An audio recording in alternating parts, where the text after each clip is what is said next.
Alright, confession time. Mallrats, directed by Kevin Smith, is one of my favorite movies. I was 13 years old when it came out, so of course my parents didn't allow me to go see it. My mother would change the channel if a commercial for it even came on TV, dismissing it as vulgar trash that didn't belong in a decent house. Obviously, that made it the primary mission of my short little life to see the shit out of this movie. I had to be patient, because you couldn't buy a ticket to an R-rated movie if you were under 17 years old. My time would come a little more than a year later, when the VHS was released. Back then, even the video store wouldn't allow you to rent an R-rated movie if you were underage. But at 15, I wanted money to spend on music. So I got myself a summer job at Blockbuster Video. As a customer, I had been denied an R-rated rental a frustrating number of times. But now that I was an employee, my coworkers didn't bother to card me for buying a tape after closing. I even got a discount. That videotape became something of a holy relic. I would take it to the houses of friends with more permissive parents and share it like a gospel, creating converts with every screening. When I got to college, the tape was passed around my dorm to similar effect. My first friend group, made outside of my hometown, formed during a marathon viewing and discussion of all of Kevin Smith's movies at the time. Despite coming from opposite sides of the country, we all saw something familiar in these kids hanging out at the mall. The characters, the things they talk about, and the ways they talk about them were just like us at the time. The same types of hijinks took place at my mall when I was a teen. The only significant difference being that we did it all with Texan accents. Although I'm sure I don't need to tell you, we all love Jay and Silent Bob, two of the merriest mischief makers in the history of movies. The chaotic good energy is infectious, and it's delightful every time they pop up on screen. They're like cartoon characters visiting a real set to inject some whimsical shenanigans whenever the movie threatens to take itself too seriously. As you can probably guess, I was beyond thrilled to discover that these goofballs had starred in not just one, but two video games. More than any of Kevin Smith's other movies, Mallrats makes it abundantly clear that the director loves video games. Once I learned that Jay and Silent Bob's games were classic arcade-style beat-em-ups, I was pretty excited. Not only is that my personal favorite genre, it's also the perfect choice for a movie-based game from this era. Plenty of higher-profile game adaptations of the time, like Batman Forever and Judge Dredd, made the same call. So, did our favorite Mallrats pull it off? Let's take a look. First up is 2020's Jay and Silent Bob Mall Brawl by Interrobang Entertainment. The 8-bit graphics are pretty charming. Definitely has the feel of a cheap promo cartridge that got pumped out to market the movie. Only, this one came out 30 years later to capitalize on my generation's nostalgia for the 90s. The game kinda looks like someone reskinned River City Ransom into a loose adaptation of Mallrats. One of the better styles to bite if you're going with retro pixel art. Characters look incredibly detailed despite the low fidelity, and apparently this was not a simple stylistic choice. The whole game was designed to run on a classic NES cartridge. Limited run games even briefly sold the game on real carts, compatible with the original hardware. They're no longer available, of course. Mall Brawl is actually more of a sequel to Mallrats than an adaptation. It takes place just after Jay and Silent Bob have destroyed the game show stage and fled.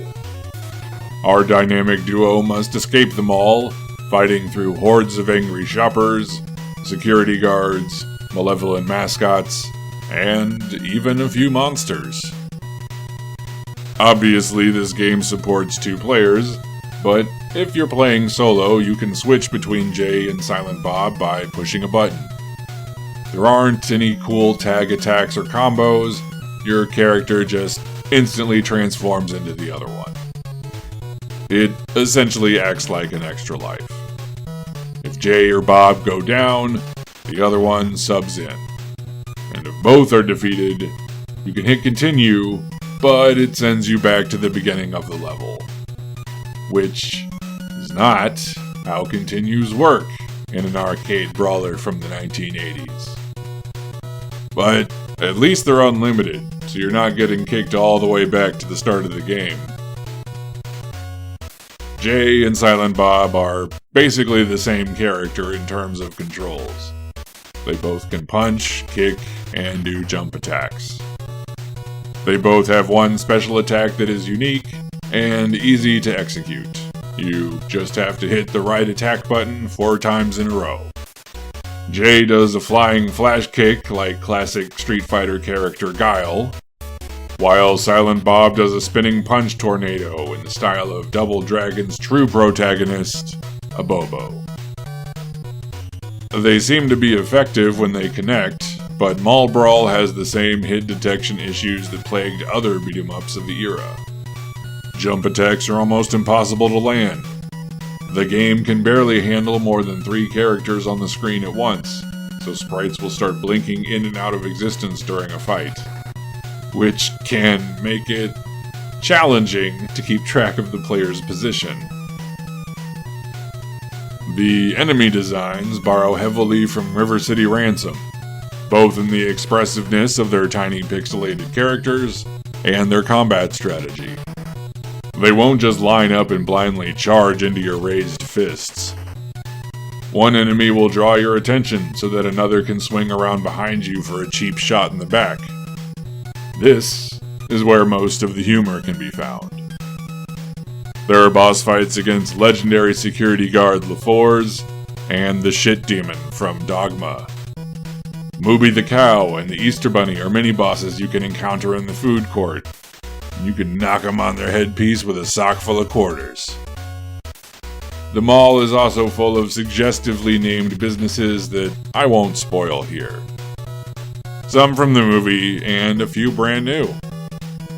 You'll run into Adobo, a burly, shirtless muscle man with a pretzel for a head, who is clearly a reference to Double Dragon's main character.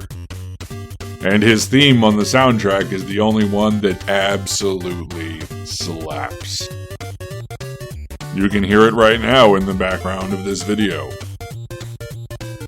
For reasons beyond rational understanding, Mall Brawl includes an extended sequence of riding a shopping cart through a grocery store full of random obstacles moving way too fast to dodge, in what is clearly an allusion to the notorious jet bike tunnel from Battletoads.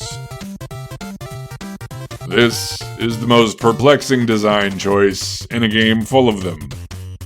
The Battletoads jet bike tunnel was so punishingly difficult that in the 30 years since it was inflicted upon gamers, it has become shorthand for levels so ridiculously difficult that they cease to be fun. And this isn't a rare occurrence.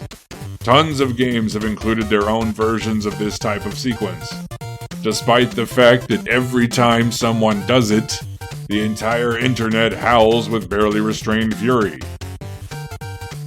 If your game is already an unimpressive knockoff of something better, why would you include a love letter to the most hated level in video game history? And then make it even longer? If they're trying to get people to quit playing Mall Brawl, then mission successful. It was so tediously frustrating that even after I beat the level, I muttered, "Fuck this game," and turned it off. Mall Brawl isn't really a throwback so much as a vague homage to early video game history. A love letter to games like River City Ransom, Double Dragon, and even Battletoads. But that reverence for the 8-bit era comes with the original limitations of that age. Choppy movement, vague hitboxes, and blinky sprites whenever too much action is happening on the screen. This game is a laugh to look at, but not terribly fun to play. Can't really recommend it unless you're a true Jay and Silent Bob completist superfan. It really has nothing to offer anyone else. If you're really in the mood for a retro brawler, you'd have a better time playing River City Ransom. Although, credit where it's due, Mall Brawl did give us this delightful little level cleared animation, which I have watched on repeat for at least 10 minutes cumulatively. Snooch to the nooch. That just makes me laugh. In 2026, we got Jay and Silent Bob, Chronic Blunt Punch. And I can't help but wonder if Mall Brawl was meant to be a prototype or proof of concept for this one. Chronic Blunt Punch seems to be both a sort of sequel and a not really reboot, much like the Chronic duo's penultimate cinematic outing. It has even less pretense of a plot than its predecessor. Jay and Silent Bob are just hanging out in front of the quick stop, nooch, and after wondering where everybody is, they go inside to get some snacks. Within, they find the place overrun with the Stygian hockey thugs from Dogma. As J and B fight their way down the street, they decide the best place to shelter from the sudden onslaught of enemy mobs is, of course, the mall. But once you get there, it will quickly become clear that even their beloved haven from the cruel world is also teeming with all kinds of weirdos just waiting to stomp our heroes at every turn. And they keep on going, because a sign saying go flashes on the other side of the screen. If Mall Brawl had been released back in 1989 like its inspiration, then Chronic Blunt Punch would have been the Super NES follow-up 2 years later. Although still quite recognizable as a sequel, everything from the graphics to the mechanics received a significant upgrade. CBP uses a hand-drawn art style reminiscent of the old Clerks comics. Jay and Silent Bob translate effortlessly into cartoon characters, especially now that they both have their own unique animations. The setting looks like the platonic ideal of an infinite mall that exists somewhere independent of time and space, connected by an Escher-esque escalator system. There's some stores with vulgar names and funny advertisements on the walls, but the mall no longer resembles a real physical place.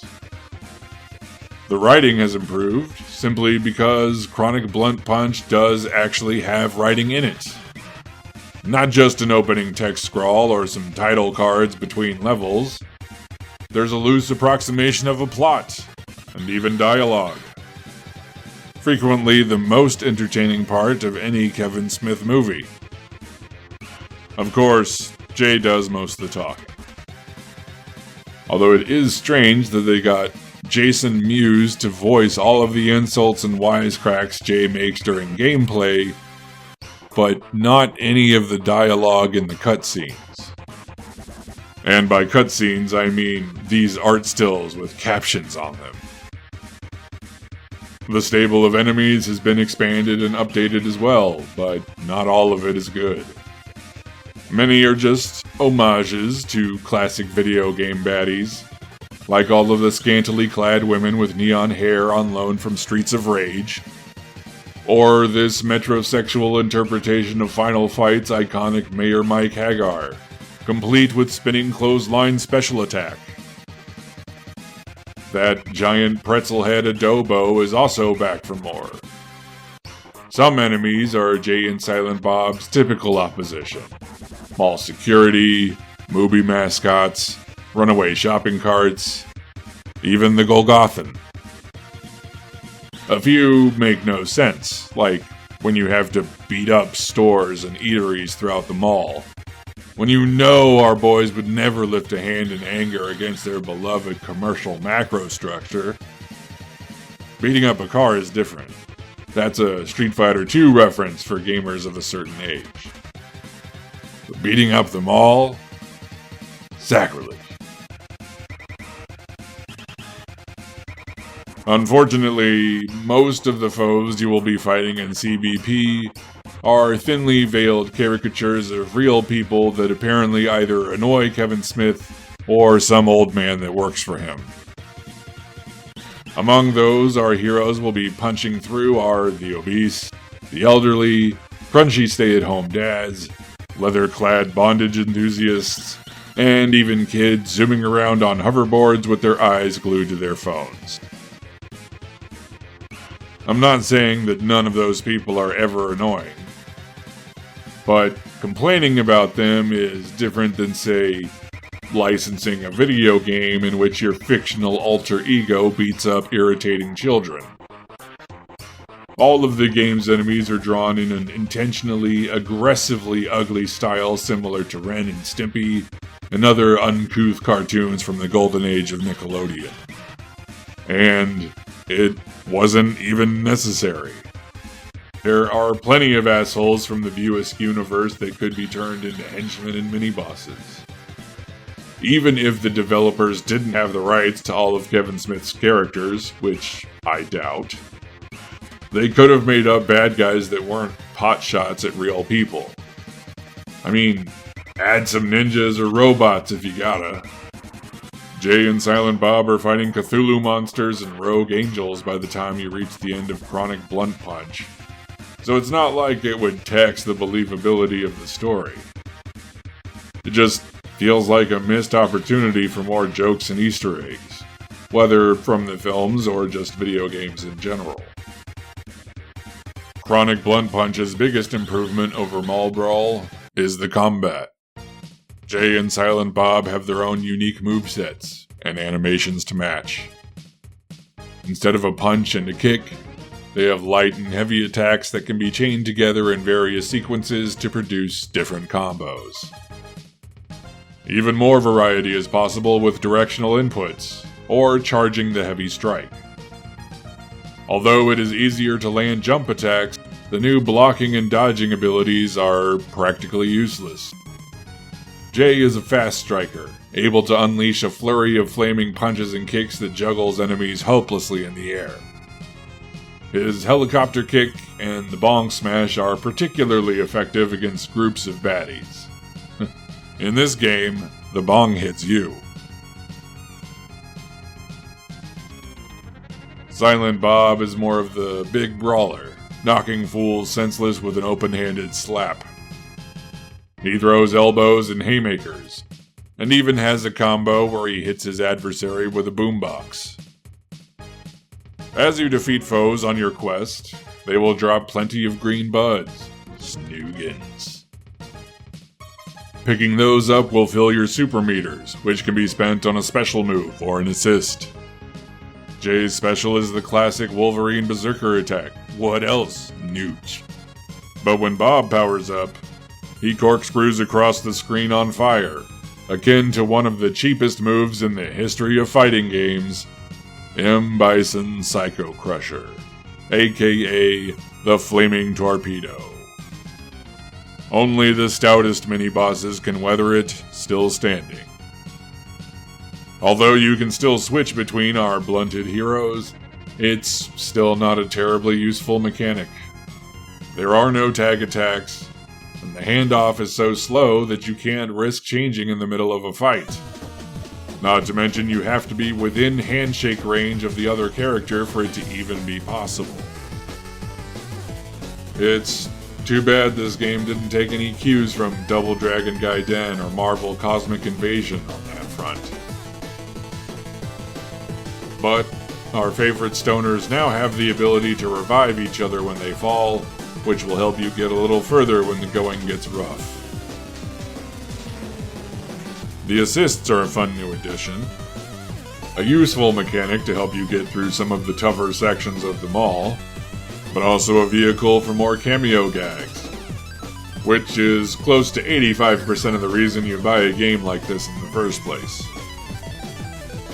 Randall will unleash a stampede of donkeys to trample your enemies, while Brody Bruce will hurl a giant chocolate pretzel across the room. And Cockknocker, well, it's pretty self-explanatory. I personally found Buddy Christ to be the most useful since he bestows a full heal upon both of our guys, helping them power through those blatantly unfair boss fights. In that respect, it's very arcade accurate. Wait, what was that? Hold on. Let's take a look at this. Did you see that pop up? What did it say? J leveled up. What? Excuse me? This game has a leveling system. Where is it? There's seriously nowhere I can see the character's levels. I can't say I see a difference. But does it actually change anything, or is it just a placebo effect? I guess we'll never know. I can't believe I made it all the way to the end of this game, to the end of editing this video, without ever noticing there was a level mechanic in this game.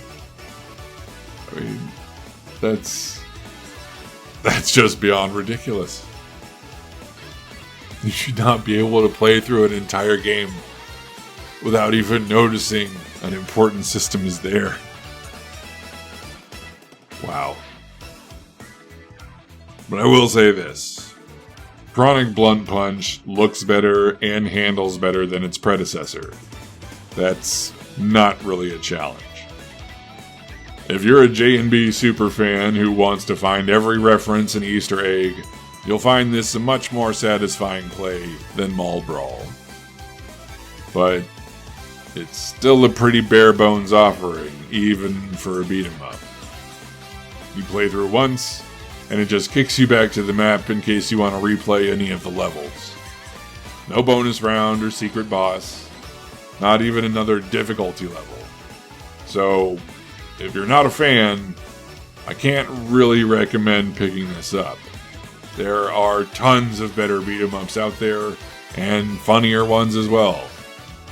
But if you and a pal are fans, you want to smoke a bowl and kill a lazy Sunday afternoon together, there are worse choices than Chronic Blunt Punch. Not terribly engaging, but it won't harsh your buzz. Which, I guess, is the most resounding praise I can give this game. It won't harsh your buzz.